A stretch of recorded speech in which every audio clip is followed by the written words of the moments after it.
right. Thank you so much. I'm so excited to be here with you all. Can you imagine, my wife's a Houstonian, and of course, her country club was Lakeside Country Club. Wow. I mean, it's just unbelievable how God just kind of full circles everything around that all of a sudden I could do. And so I've got a thing today that I'm going to try to talk to you a little bit about if I can figure out my clicker. And so today, I have something for you that's wildly above anything that you could possibly think of. And so a lot of times I would start out and try to tell you a little bit about my message, but first what I'd like to do is I always start something differently. Everybody stand up. And so we're going to do something different today. What I want to do is have you introduce yourself to the people around you as if you don't care about them at all. I'd like you to diss them. Let's go. Just diss them.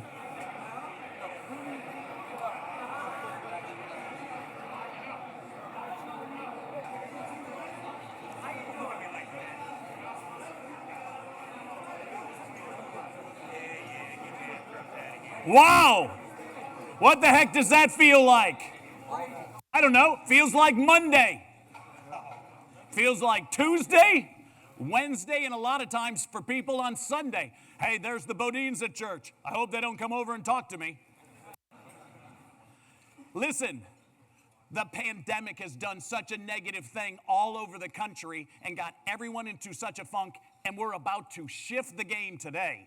And so we're all going to, this time, do a Toolbox intro. Everybody stand again. This time, I want you to introduce yourself to the people around you, this time as if you're long-lost best friends. Let's go.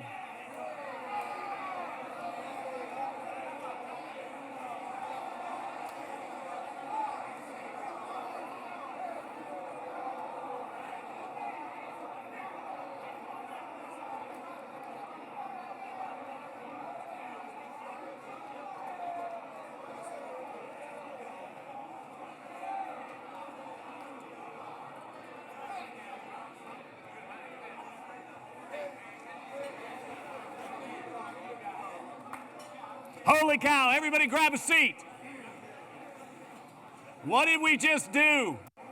We just let the energy in. Because listen, the energy between two people is what makes great marriages, great families, great companies, great organizations. It creates legendary results. So my dad started the executive search industry in 1968. Okay, in 1968, and he built something. We had offices in Chicago, New York, LA, San Francisco, about 15 countries in Europe, and we would do just the top 4 jobs, presidents, etc. And so we got involved in all of that, and over the years, after having gone to SMU and having done a bunch of stuff in brand management, I got into executive search at a young age. And during that time, I had about 10 years where I was just doing president and CEO searches, trying to find someone who did something different than everyone else. I mean, and then I turned to him and I said, I should do what I love and what I'm great at. And he said, what are you talking about? And I said, when I do a search for like a president of a manufacturing company, at the end of the search, I get a tour of the plant. But if I did the head of marketing for the NBA, we'd get All-Star Weekend. And he thought that was funny, and he said, has anyone ever done that? And so no, and today, I want to kind of replant in your mind of what we're about to talk about today. You're planting things in your sons and in your daughters and in your grandkids' ears that change everything for them. And if you believe in them, it changes everything. My opening search, 2, 3, 4 days after I declare it outside on my voice, I got the search for the commissioner of baseball where I placed Bud Selig.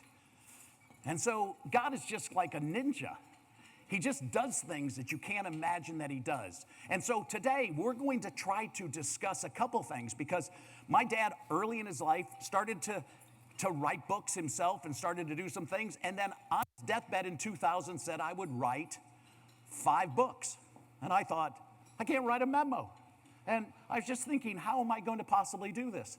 And one of the things is that when God plants something in your heart, then that actually is something he's going to try to change, and he's going to do it a whole lot thing. And so today, about this.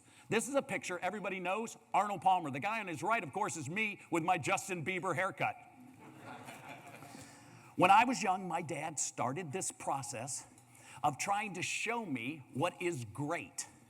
And he said, if I could show you people that are great, you would then get it in your head of what they do and how they do it. And so early in my life, we would go out, and we just didn't like Arnold Palmer. We stalked him. I mean, we were part of the Army. How many people love Arnold Palmer? Okay, so listen, Arnold Palmer's such a stud. So I got to take you back. It's the Bob Hope Desert Classic, 1973. He's up by 1 in the last round. He's on 16, and he hooks the ball into the woods left. And all of a sudden, over then, they didn't have like ropes back then. We could just stand right here, right next to where the ball is. And all of a sudden, we see Arnold Palmer coming. My dad goes, Arnie. I go, oh my gosh. And he goes, what do you see? I go, what do you mean? And I said, Arnold Palmer. And he goes, no, what do you see? And I said, I don't know. And he goes, he's not nervous about being in the woods. Have you ever noticed that great people don't see trouble in the way that we look at trouble? They see it as an opportunity in disguise. So it's very interesting. Arnold Palmer comes over, he drops the bag, the caddy goes, looks and says, okay, so Arnie, there you are right there in the middle. Raise your hand right there, I'm looking at you. There, stand up. You know, it's right behind you. There it is. Put your hands up like this. He's gonna be the tree. What's your first name? David. Okay, so David's the tree. So the caddy's looking and he sees the tree, and he's gonna have to get right under that limb, and he's gonna have to shoot it down low and then hook it left to a green that's tucked in tight with traps. So he is 240 yards away, and he looks at Arnie and goes, listen, we're up by 1, we're on 16, hit a little wedge out there, and then we're gonna attack in. If we get a bogey, well, all of a sudden we'll be okay. Don't stand down, but you can drop your arms because I know it's gonna be fatiguing for you. Stand there. So Arnie's waggling the wedge. And so he's thinking to himself, And so he doesn't like the response that he got. Have you ever noticed that great people hate to hit little wedges out there? They don't like that thought. So he waggles the wedge, and he needs something from someone to juice him. So he turns to see who's here. And because Arnold Palmer understands something that I want you to understand today is that you get your energy from people, Amen. From the people around you. You're responsible for the energy you bring, and you're responsible to know who's the source of all energy to be able to give it to you daily, not weekly. He renews your mind daily. Okay, so we're missing out on something that's so big, but Arnold Palmer's not missing out at this moment. So he slowly turns his head to see who's here. And there's my dad and I standing right there. And he looks at my dad while he's waggling the wedge, and my dad gives him the no sign to the wedge. The caddies go, I saw that. Don't listen to that, man. Hit the little wedge right out there. Arnold Palmer thinks this is funny. He waggles the wedge. Slowly, he turns his head. My dad gives him the no sign again. He walks over to see, get the arms up. He sees if he can get underneath that. Can he get underneath that and hit it? Comes back. He waggles the forward. Slowly, he turns his head. My dad gives him the yes sign. He barks at the caddy to get out of the way. He sets himself up. He's got himself set. He's got that little thing, head kicking. It just takes off. It just gets underneath it. True story. Boom, like a homing signal. It starts going towards the green. Boom, boom, 5 feet from the pin. The crowd's going crazy. Everyone, Arnold Palmer saluting my dad. And the whole folklore of Arnold Palmer is all because of my dad. Energy. What happened to that? When I grew up, I loved the whole concept of Sherlock Holmes. That he had this ridiculous ability to see what other people couldn't see that was hidden in plain sight. So there's this great story. So Sherlock Holmes is out camping with Watson. It's 10 o'clock at night. And he looks over and he turns to Watson, what do you see? Watson's looking out and he goes, well, it's lightly raining and it's cold. And I can see occasionally the clouds and maybe a star and a moon every once in a while. And he says, but it's getting colder and it's lightly raining. He says to Sherlock Holmes, what do you see? And he says, someone stole our tent. Can I actually tell you something that's the perfect analogy for the pandemic? While you were looking over here, they were stealing from you.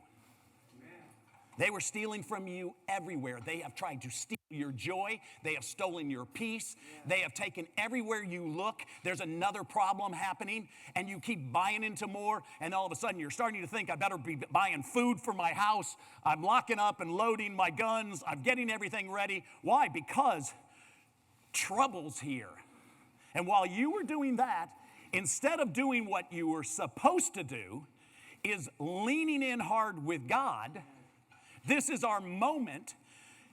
Everything got confused. So I wrote a book called The Power of Who. I would have called the book The Power of Friendship, but everyone's got 5,000 people on Facebook as their best friends. Power of Who is about the people God gave you who matter most in your life. He gave you specific people. And what if those people weren't happenstance acquaintances? What if they were like strategically given to you to help you find the place in life you always dreamed about? What if we've missed destiny in our lives? What if finding our next job for our kids, getting our next aspect of our mom into a hospital, what if this is not about who we don't know, but whom we've neglected? Our friends. So think about this. The top 1% of the country does something different than any of us. They do everything with their friends and family. And you know what they told us? To get in line and online. And the answer to that is no.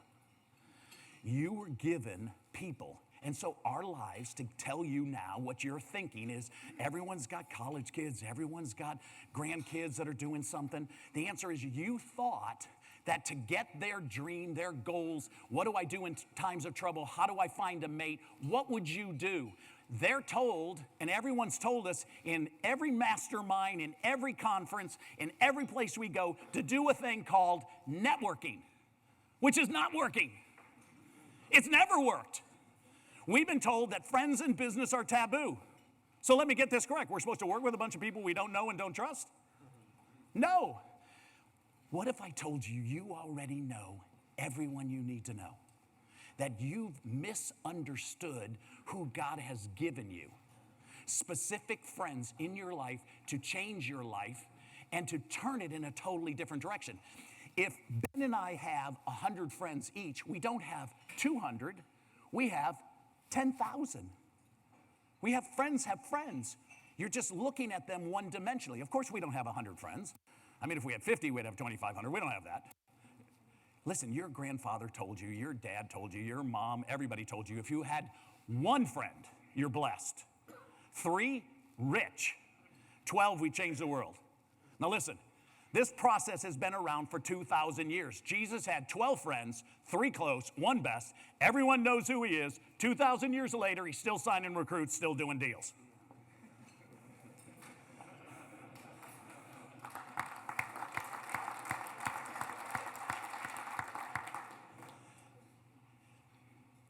I wrote a book called 2 Chairs.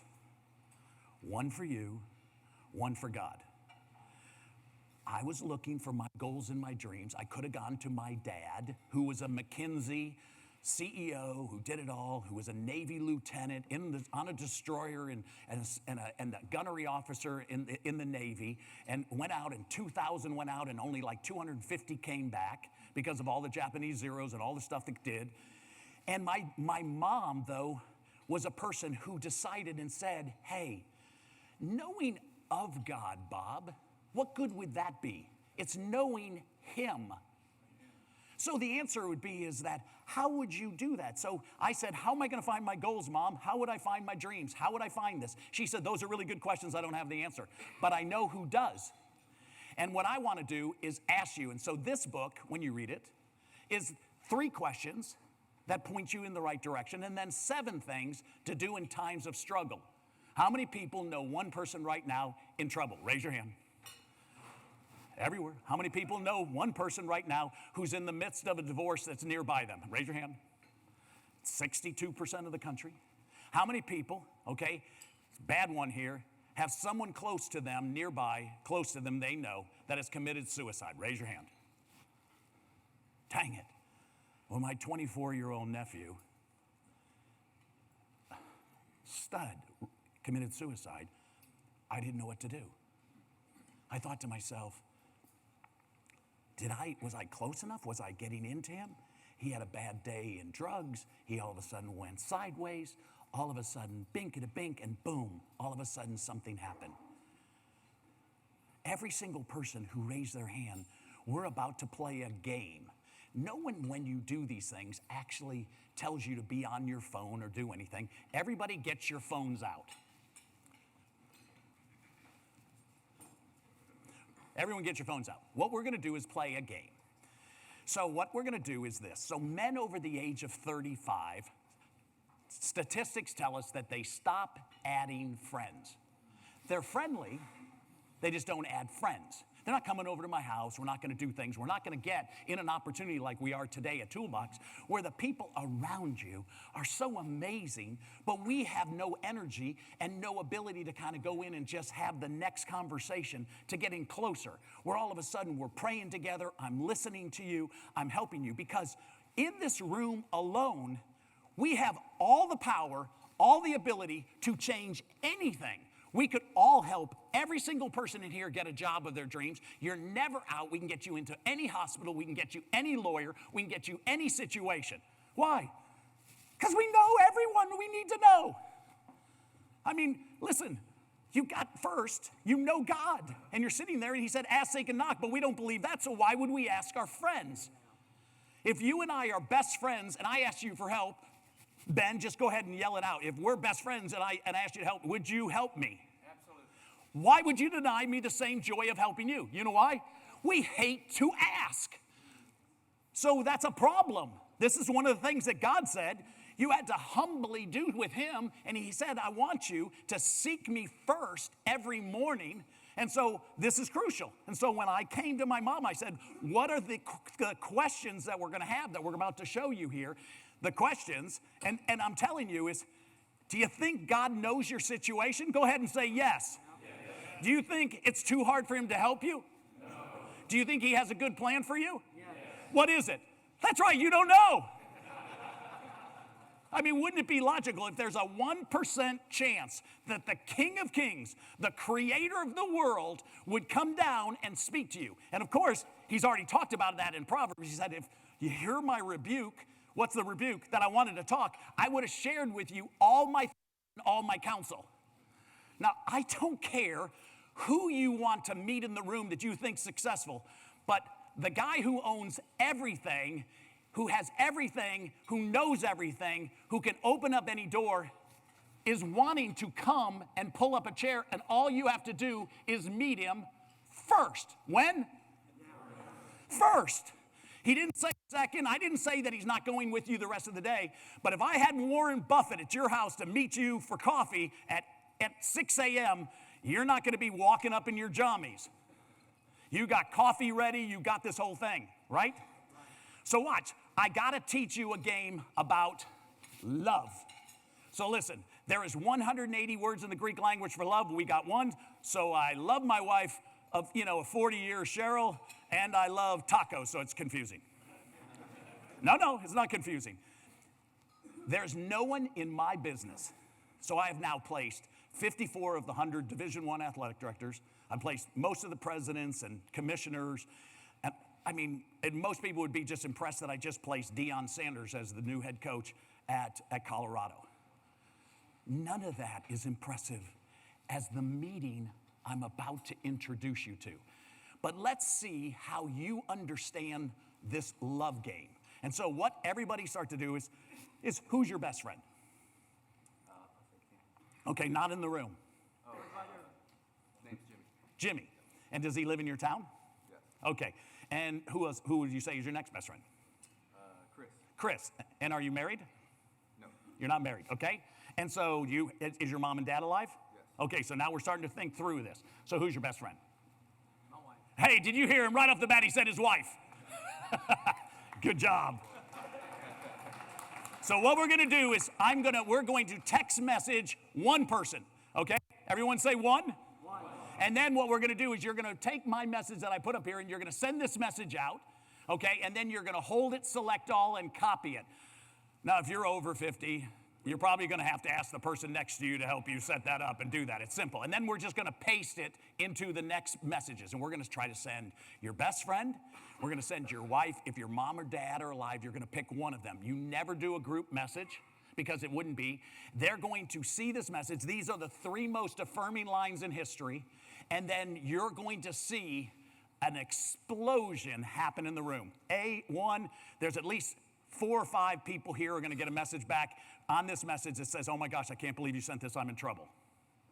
There are going to be some people who just have never done it. So just so everybody knows why this message is so big, so 70% of men never had their dad say, I love you. Wow. Go ahead and raise your hand if that never happened. So the issue is, if your dad's alive, we're going to shift that game and we're going to send him this message and allow him to free him. We're going to allow this situation to shift. And we're going to send it to, if our dad's not around, our mom is, we're going to send it to our mom. We're going to definitely send it to your wife. And here we go. So look it. Hey, I was just thinking about you. I wanted to tell you how much I appreciate your friendship. I love you. 3 lines, the 3 most affirming lines in history. And if you send this to your wife, you have a 94% chance that she says, did you mean this for me? And I can promise you that we're sending it to your wife because don't worry about any sarcasm. I've got specific things that we're going to send back to them. If they send any sarcasm, we're going to say, no, I meant this for you. If they say a second one, so like I did it with Urban Meyer and I did it with his whole coaching staff one time, and Urban said, my wife's going to say, hey, I love you, love you, love you. And I said, I wouldn't be so sure about that. And so he said, love, and so bing, his goes off, and I said, what, did you send to your wife? Yeah. What'd she say?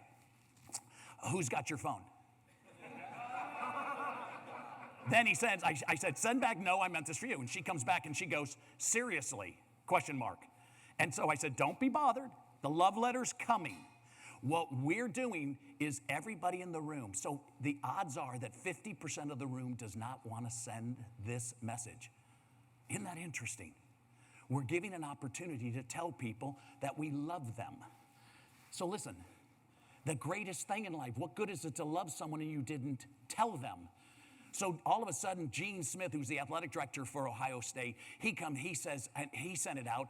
And interesting trivia on Gene is Gene's the guy who came out of the game so Rudy in the movie Rudy could get his 3 seconds. Okay, and so Gene gets his, it goes off, and he says, what did your wife say? And she said, boom, and he turns it to Urban, and it goes, heart, heart, heart, come home now. Gene started dancing. And immediately he left. Okay, so what I want you to do is send it out to one, and then I want you to copy it and start sending out to at least your brother, your sons, anybody in this process, because we're going to make a shift in this, and you'll start to see it. Everyone starts to send. Anybody got a message back already? Let's start to get hands as they go. Yes, we got one. Stand up. Who'd you send it to? My dad. And what'd your dad say? Heart sign, sheep sign, and a 2. Heart sign? A sheep and a 2. Good. And so listen, you're going to say, so what we've just said, so stand up. What we've just said are the 3 most affirming lines. And what we want is an I love you back. Yeah. That's what we must get. Stand up still. And so you say, where's the love with a question mark? Okay, over here, next. And wait, and I want to hear when he does it. Who stood up over here? Who got one? On this, you can sit. Who else got one? Raise your hand. Yeah, in the back. Actually, my best friend said okay, and then he called me to check on him. Immediately. So most of your friends are going to say, are you drinking? They're going to know if they want to know if the pandemic is hit and you're in trouble. They're going to have all these things. The answer is you send back, no, I meant this for you. Come on, everybody hand. Who just got one? Send it. Stand up. Let's go. Here we go. Yep. And what'd she say? Blew you a kiss. Say, so listen, not good enough. Where's the love? Send it just like that. Yes. Exactly. Now think about this for a second before you sit down. When did we start this? So, I mean, when did this happen that we shifted from me telling you I love you? So there's 180 words. So they're all better than like. So I don't have one client of mine that I would do business with in sports, in Ultimate Fighting Championship, in any aspect, that they wouldn't say, I love you, Bob. Now you know, what's your name right there? You, I'm looking at you. Yeah, stand up. What's your name? Fred. Now you already can sense pretty quick that if you and I are friends, you know I'm going to tell you I love you. Don't you? Yeah. That's right. And the answer is, why? Because it changes the ball game for us. It changes us in business. And what we're missing is God, who is love, has to shift the narrative. We have a wrong narrative going on at tables all over the country. And what they're not doing is they're not sharing the fact of their love. And so if you can't say, I love you to someone, then you're having a much harder stop. And so this is a great game to shift the ball game and all of a sudden do it. Whose hand? Here we go. Who got one? Come on. There's tons. Yes, stand up. My wife said, what is this message for you, cat? Send back. Send back. Where's the love? Yes. From my daughter in Cape Town, South Africa, I love you too. Fantastic. Awesome. There we go. Who's got a message of somebody? There we go. There, stand up. My friend, he said, thanks, I'll be right back at you, brother. And my mom, this is my mom, and she also responded. She said, perfect time to have this message. I love you a lot. Perfect time. So you want to hold that and put that into your notes from your mom. The other guy, send back, where's the love, right? In the process. So, yes, please, stand. My brother, and he just called me. Of course, they normally in this process, they do, make him text you, yeah. My wife responds, wow, that's so nice to hear. I appreciate your friendship, and I love you too. So here's the interesting aspect. That's such a fantastic message. So listen, here's the problem that we're having around the country. The people who you love don't understand the word friendship. The people who are your friends don't understand the word love. We just haven't said it. So think about this. Jesus said that there's no greater love than to lay your life down for a friend. So the greater love isn't marriage, it's friendship. Why? Because our problem today is, would God create a world where widows and widowers and single people wouldn't get the greater love? Of course not. And the answer is, a number of people would kind of drop their wife, move into another model to get the next aspect, but they're never, ever giving up their best friend. And what everybody wants to come away with is, who's your best friends?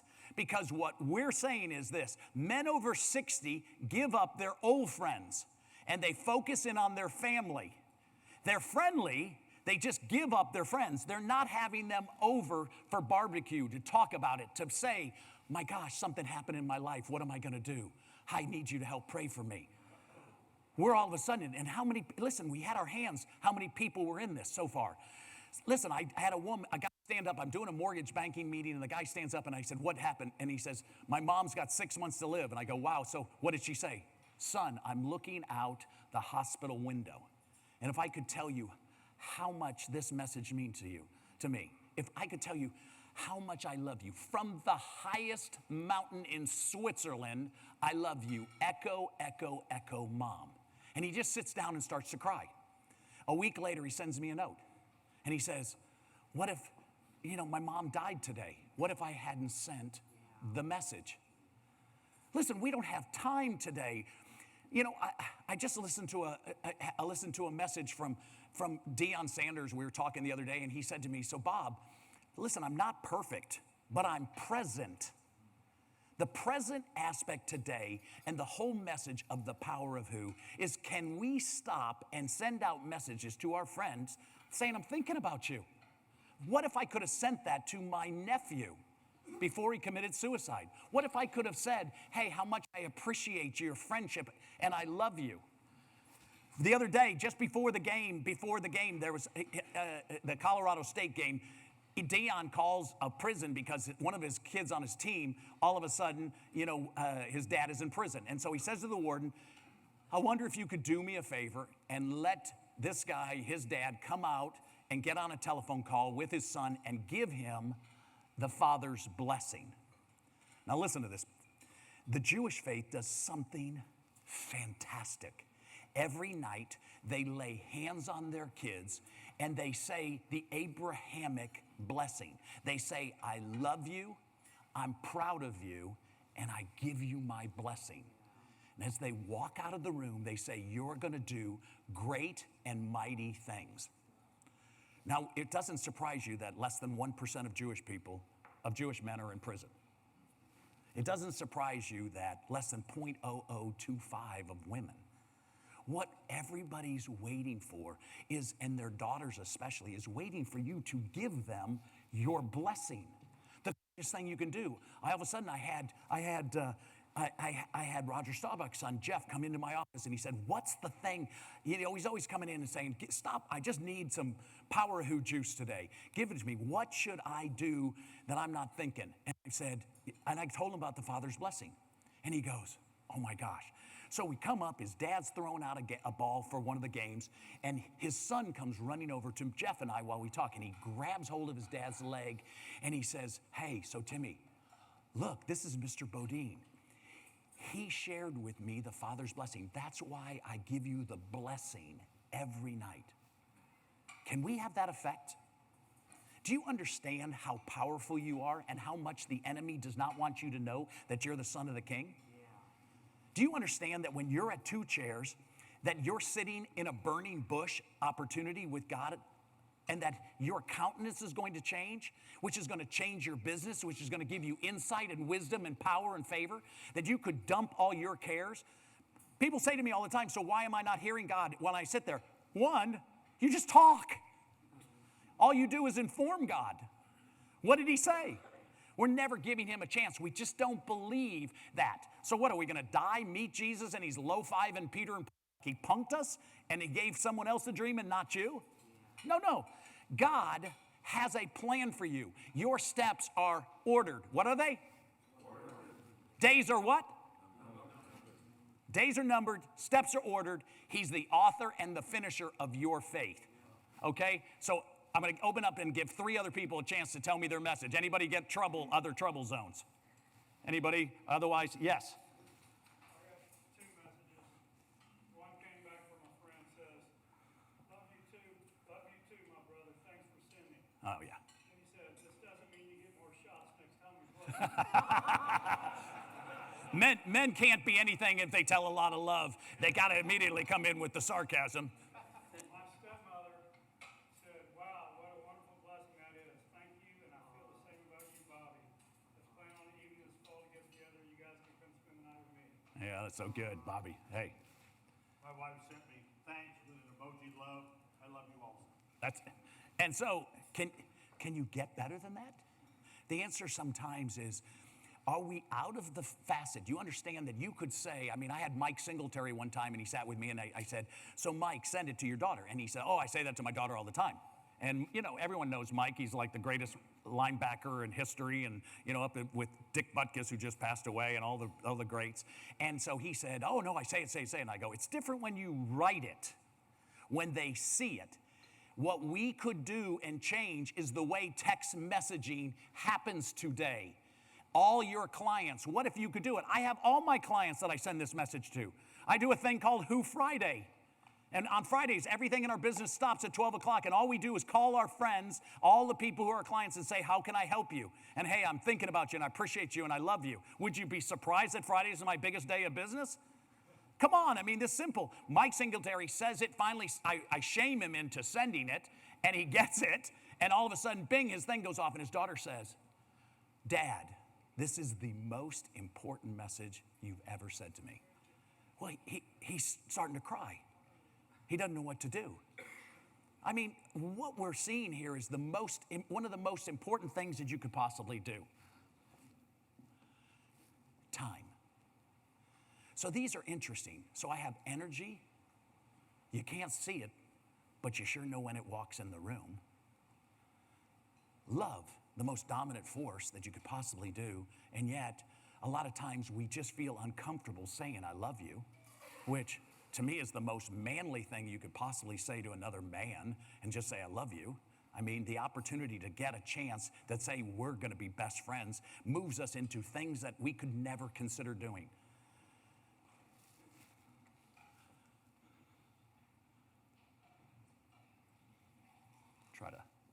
I know.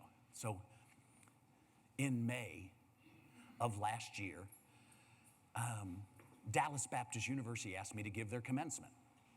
And I thought that was only kind of given to Denzel Washington and those kind of guys, right? And I got to get dressed in the garb, and I'm speaking in front of people, and I was nervous, and I'm thinking about this.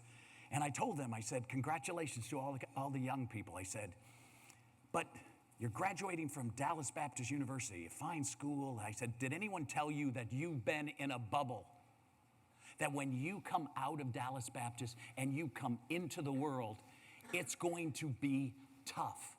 There's going to be trouble. They don't necessarily like you. They don't like your language. They don't like what you're doing, and you have to be prepared. So I'm going to give you a tip today, and it's going to be a life-changing tip. And so they're all like getting excited in this. And I said, so listen, one of my favorite books is Man's Search for Meaning. How many people have ever read that? It's unbelievable if you haven't read it. It's about Viktor Frankl, who was in a Nazi death camp, and they kill his mom and his dad, they kill his wife, and they kill all his kids. And then he says something so amazing in the midst of it. He says that between any situation you're in trouble, and your response that you give to it is a space, and you get the power to choose your response. This is it. If you choose a negative one, you're going to spiral down. I say this to head basketball coaches. You can't go run into, because someone yelled at you in the stands, and you run into the stands as your response. You can't kind of get all anticked up. You have to be able to be within a zone that you know there's something bigger than you. That God's got this in your situation. And it's going to take something of faith for you to do it. And without faith, it's what? It's impossible to please God. And faith calls something that's not as though it were. Faith is the substance of things hoped for, the evidence of things you have no idea to see. I have been given a measure of faith, but I have not all I need is a little bit of hope. And so I tell people, if you said to me today that you have something horrendous happening and you need me to pray with you, the answer is we're praying right then. I'm not going to say like, hey, I'm going home. Yeah, I'll lift you up. No. We have a moment. This is our moment. It's present. And so when people look at you, don't look past them. Get right into it. So I'm telling them this. And I said, if you would make this, so he said that in this time that you have, in this space, if you choose a positive one, a response, there is room in the most horrific times for what? For growth, okay, and freedom. And so I thought, wow. And I'm telling this talk, and this is a picture of my family the next week when we're all out together. And we're all together at Destin, and I got everybody together. I got my grandkids. I've got my daughter Jenny and Rob and Bo and Emma, and then Maverick and Major, and then all of a sudden is, my daughter Rachel, and behind her, and then I got Allie and everybody here and all the way across. And then while you're there, so then all of a sudden I got this great moment with my 13-month-old grandson. It's unbelievable. We're at the beach. He's just learned how to walk, and we're all of a sudden everything's rocking. We're really doing good, and all of a sudden everything's great. And 3 days later, he went through a dog hole and drowned. And our world flipped. And now I understood why I wrote 2 chairs. Does God know your situation, Bob? He does. Is it going to be too hard for him to help you? No. Does he have a plan? Yes. What is it? I don't know. You're going to have to run to your chairs. We're in the ICU. My son-in-law brings him out of the water, and we have 7 days in the ICU. And the first day is just horrendous. We can't do it. On day 2, we all locked arms as a family. We didn't know what else to do. We locked arms and we prayed that the God who surpasses understanding, that this peace of God that passes understanding would rest on us. And we're praying, and I made sure every one of my kids, all of a sudden, every one of my son-in-laws, that we would all pray in agreement, in one accord. And I have been doing 2 chairs, and God wouldn't let me write 2 chairs for 40 years. He wanted a body of work that would say, there's so much trouble ahead, Bob. I got to show it to you, but I'm going to tell you, I got you. And if things aren't good, I'm not done.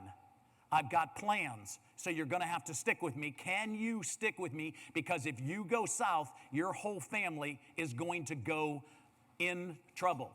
You have an 87% chance of getting divorced after something like this. You have 50% for every other person in your family. And so here it is that we have this unbelievable moment, and we're sitting in this situation, and all of a sudden we locked arms. And when we did, and I only tell you about this because everybody in the room raised your hand about trouble. Every single person has had, 50% of the room here has had trouble like I've had in something. You just lost someone. You can't imagine this. You didn't know how to actually do it. But here's the thing. You've never told anyone about it. And today, I'm telling you what we did was we went out with it. And when we locked arms, the God that I have known for the last 46 years stepped into the room.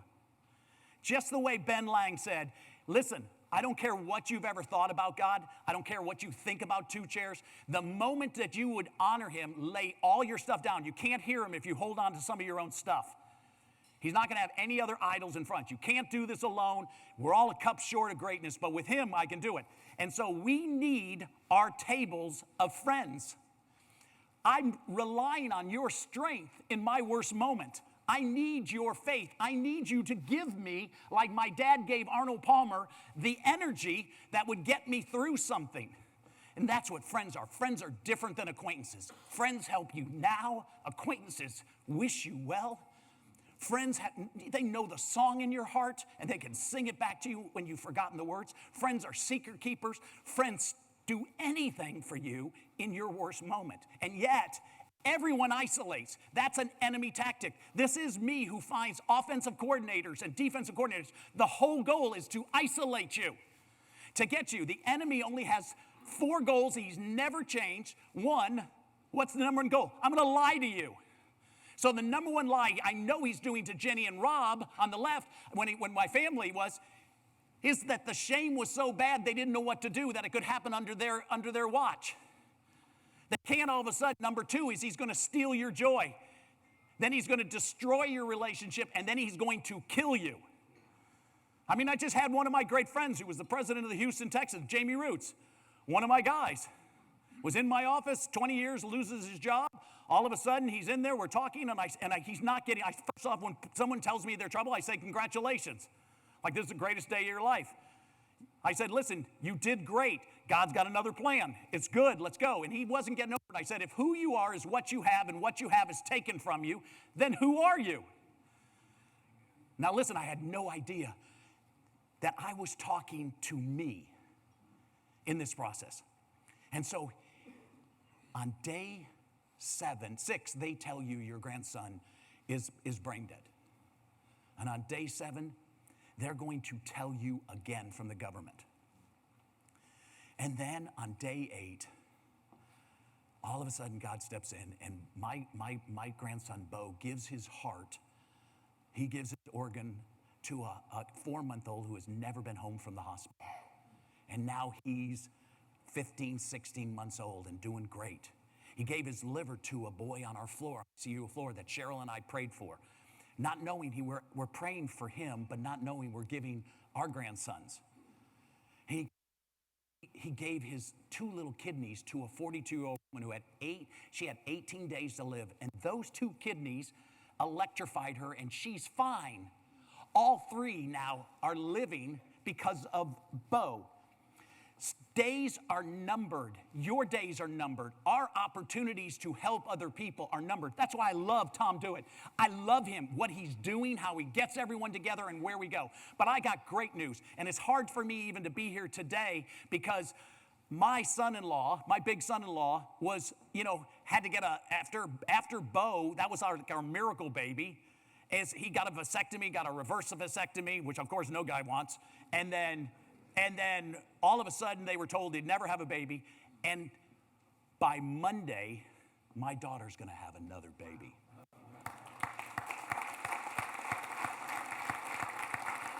Can you imagine the greatness of what God blew through our face and our thing? And so the miracles never stop. I mean, I'll just tell you one more is that who would buy their house? Because we had to sell their house, right? We missed the market. We did all this. But God knew. It's not too hard. He's got a plan. Will we listen? We had the real estate market was down. And so only 2 people bid on Jenny's house. And they bid all of a sudden they were bidding against each other. And then all of a sudden it bid and one dropped out and the other one kept bidding it up and up above the market. And then all of a sudden his wife and him came to the closing, and he's a special forces guy and he's carrying gifts for Jenny and Rob and his wife. And they said, hey, so we knew your oldest daughter was on Instagram, and she was talking to people and showing so much faith. And I knew about this house before I walked in it. And when I walked in as special forces and I felt the spirit of Bo, that he gave his life for 3 other people, I knew this was my home. Could anybody but God? My thing is today is listen, everybody in this room is having something. Wouldn't it be amazing if we locked arms? Everyone lock arms with the person next to you.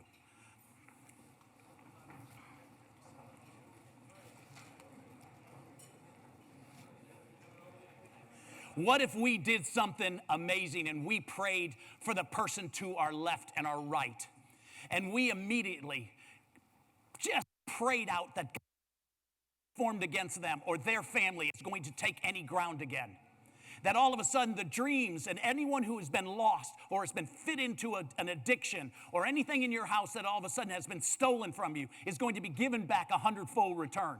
That we're praying for this uneasiness and this depression that's been on you for the last 10, 12 years is lifted because God knows it's not too hard, and a day in heaven's 1,000 years. So like when I see Bo, he'll have missed me 3 minutes. So listen, I want you to pray, and while you everybody just start praying for the people, and then at the end, I'm going to pray for you. Everyone, let's go.